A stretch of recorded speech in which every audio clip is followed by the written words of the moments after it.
I am Amy Wolf, and I've been part of a small group at Northside for over 7 years. And today I wanted to talk you through a facilitator's tool that I learned over a year ago when I went to a facilitator's retreat. And the tool is called a community agreement. And it's super helpful if you're leading a group of people that don't know each other, that might be talking about significant, meaningful things.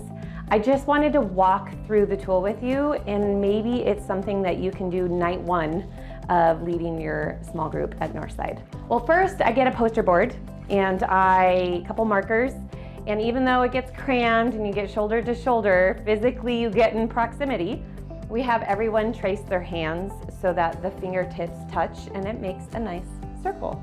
Hopefully not too difficult. Then we start to ask questions. And the first question for each person to consider and then write down is, what is something that you have to let go of to be fully present in this small group?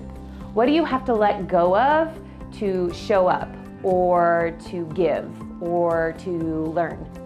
And people are going to each write their answers after maybe a minute or two of thinking, and they're going to write it in the palm of their traced hand. What do I have to give up?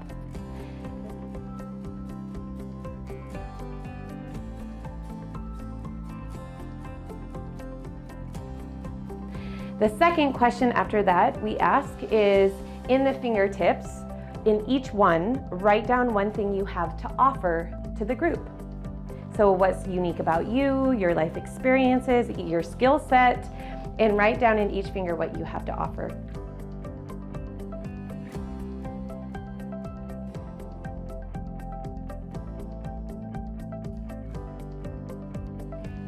Then we go around the room and we share. And it might look something like this, where you have a bunch of answers. And if you don't have a lot of time, something you might consider is to preface the sharing time with, instead of explaining or validating each thing you wrote, why don't we simply go around and just read out loud each one? And that might spare you about half an hour per person. Or you could simply say, share one thing you have to let go of and one thing that you have to offer to the group. So it's up to you depending on size and how vulnerable you want people to be right away. Some examples you might find is, the millennial perspective. That's something I have to offer. Or I have a lot of biblical knowledge that I could offer the room. Or I'm really funny and compassionate. I'm going to be a good listener. I am reliable. I will contribute. I have empathy for anyone who suffered through grief. So these are the things that we individually uniquely offer. You might also hear, what do you have to let go of? Past terrible experiences with small groups, or fear of being vulnerable, or I have to let go of mom guilt, the fact that I'm here, or stress from work. I'm gonna have to figure out how to let that go to show up tonight and every night. Then in the middle is when you guys can start to create community agreements. Now these actually get tricky, and as a facilitator, you're going to have to flex your muscles a bit, because just because one person has an idea of an agreement for the group, if the whole group can't say yes to it, it shouldn't make the list, because it is a commitment.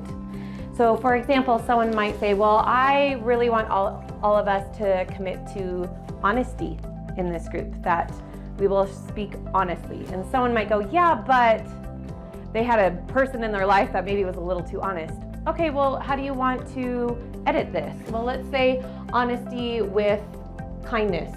Okay, can everyone agree to that? Yeah, all right, what's another thing? There are great ideas as a facilitator that you can offer in the agreement. One of them is 3 before me. For any of the chatty people in the group, it forces them to think through, let 3 people share their opinions or thoughts before the one time that I will speak mine, and it keeps them accountable. What's beautiful about the agreement is it creates shared language. So if in the few weeks you notice that someone's getting chatty again in the group, you could come back to the agreement and say, remember when we committed to 3 before me? Let's really try to practice that tonight. So it gives you the language and can maybe create some room for awkward conversation, but in very easy ways.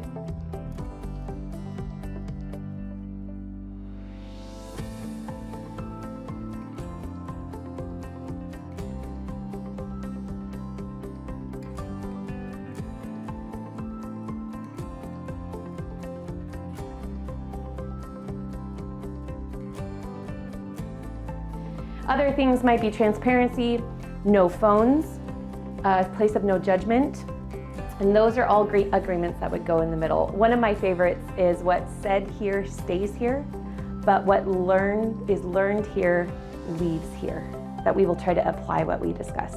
And finally, on the outside, if there's room, the things that we say we are not about. We are not about guilt if you didn't read or study what we wanted to this last week. We are not about showing up to prove ourselves, prove how much we know. We are not about gossip. We don't talk about each other when we leave this room. And so on the outside is the committing to what we won't be about.